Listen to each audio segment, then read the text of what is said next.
we want to create that spirit of reverence for each other in the way that we do our work. And that's why respectful terminology to me is so important, is because it's really about an inclusive space. And I think that that's really critical as we move forward. And it does come from a place of respect and relationship and responsibility, and in a reciprocal way where we talk about each other in a good way. And that's really where we want to go to, is creating that spirit of reverence for each other.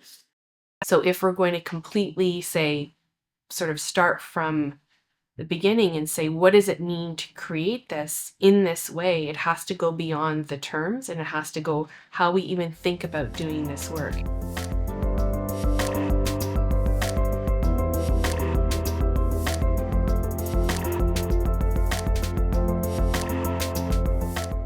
And how do we model ways to think about this work that then creates the kind of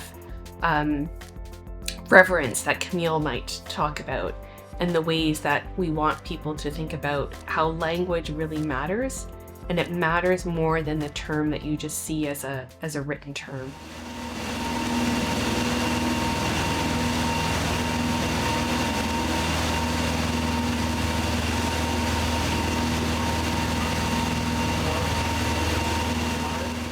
The elders used to sit up on that bluff and they would instruct the fishermen what sturgeon to take, because they weren't allowed to take the biggest ones. They had to take the smaller ones. Now, how we used to catch sturgeon, we had these huge harpoons with long handles.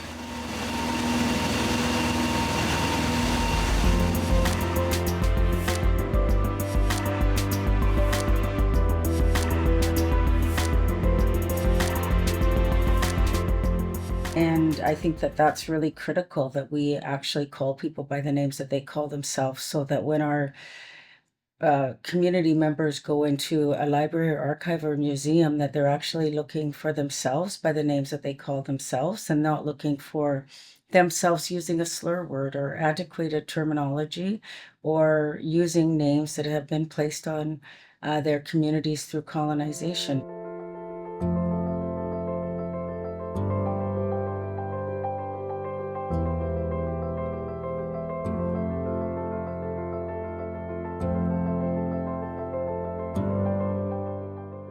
And when the libraries do not use names that are proper names of our nations, you are not showing respect to us. You are not acknowledging us. And so you have to use names that we apply to ourselves. Then that's showing us respect. So that's the first thing to me, that's the most important.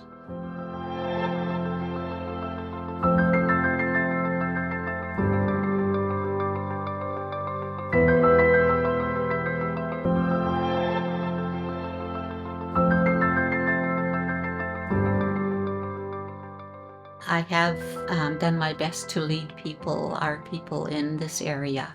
Even when there was nobody behind me, nobody to help me, I continued on with it and just ignored the rest of the world and what they were doing, and said, no, one day I will be joined by our other people.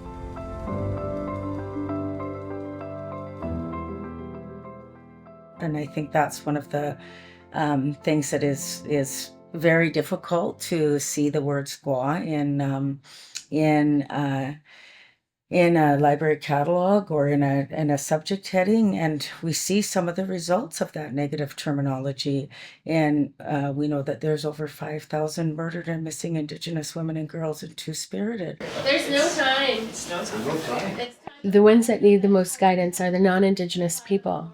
And so when we have language that is respectful for Indigenous people, then we have an opportunity to decrease in racism here.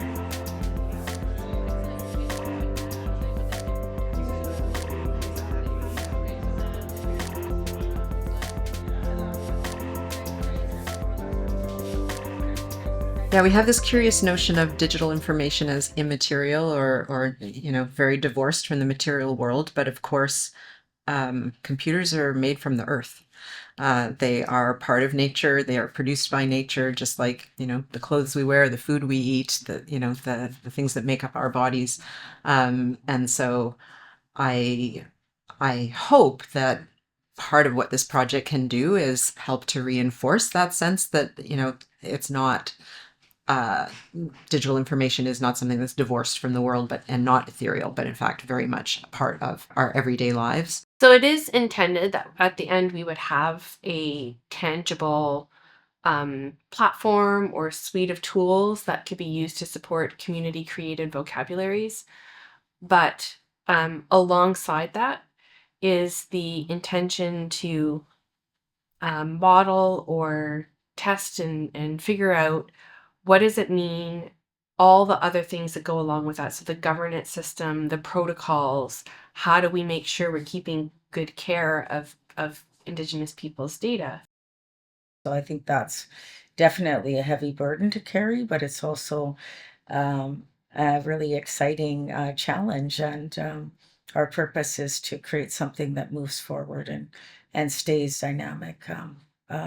And that Indigenous communities and people can access it, as well as universities and schools, and the uses for it are really endless. So when we think about information access points, that's everybody's using them right now, whether they know it or not. They're actually using that kind of control vocabulary.